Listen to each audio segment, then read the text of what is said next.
Hi friends, আবার একটা নতুন ব্লগ নিয়ে চলে এসেছি। তো আজকে তো শিবরাত্রি, আর আমরা কিন্তু অনেক সকাল পুজো করে নিয়েছি। আমরা বলতে বলি বেটুর থাকে আজকের দিনে পড়েছে হচ্ছে ত্রয়োদশী। বাবু প্রত্যেক মাসে একটা করে ত্রয়োদশী উপাস করে, আর শিবরাত্রি তো আছেই। তো আমরা বেলাতেই গেছিলাম এই কারণে, এক তো ফাঁকা থাকবে, আর দুই হচ্ছে বাবুর আজকে ম্যাচ আছে, ক্রিকেটের ম্যাচ আছে। অন্য জায়গা থেকে ছেলেরা আসবে, ক্রিকেটের ম্যাচ আছে, তার জন্য ওকে 7টার মধ্যে বেরিয়ে যেতে হতো। ওই জন্য আমরা 5টায় উঠেছি, 5:30টার মধ্যে মন্দিরে গেছি। তো একটুখানি ভিডিও করেওছি, তোমাদের সাথে শেয়ার করব। আর কালকে ছিল ভ্যালেন্টাইন, তো তার জন্য তোমাদের দাদাভাই গোলাপ, তো চকলেট গোলাপ এসব দিয়েছে, সেগুলোরও ভিডিও করেছি। তো চলো তোমাদের সাথে পুরোটা শেয়ার করি। আর সারাদিন তো আছেই, তোমাদের সাথে শেয়ার করবই।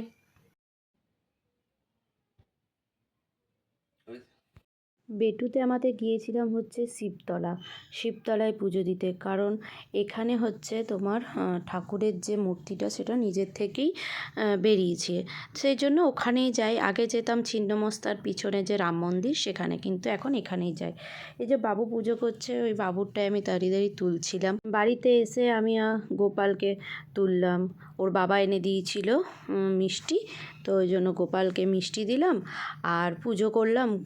তারপরে বাবু চলে গেছিলো ততক্ষণে খেলতে, আর এই দেখো বাবু না চলেও এসছে, দিয়ে বদমাইশি করছে, দেখো কত কায়দা করছে, দিয়ে ওইগুলোই ভিডিও করছে। ও যদি দেখে ওর ভিডিও করেছি, মানে তাহলে ও একদম ওর ভিডিওটা ও দিতে বানা করে এটাই যা। আর আমি প্রথমে বানিয়েছিলাম ঘাস চাল আর আলু ভাতে, ওটাই বাবু এসে টিফিনে খেয়েছিল, খেলে এসে। আর তারপরে বানিয়েছিলাম হচ্ছে ডালিয়া, সমস্ত সবজি দিয়ে ডালিয়া বানিয়েছিলাম। আর মা এদিকে আলু ভাজছিল, ওই বাঁধাকপি করবে বলে।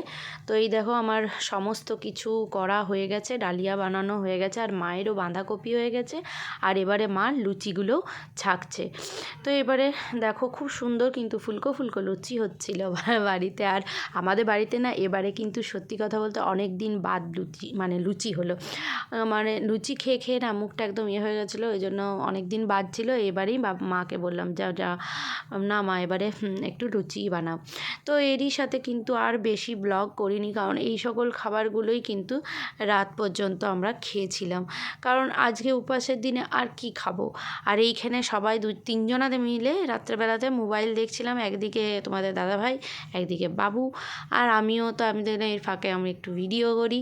তো যাই হোক, এরই সাথে ব্লগটা শেষ করছি। তোমাদের যদি কিছু ভালো লেগে থাকে তোমরা লাইক, কমেন্ট, শেয়ার এবং সাবস্ক্রাইব করো, আর দেখতে থাকো ব্লগ উইথ লিলি।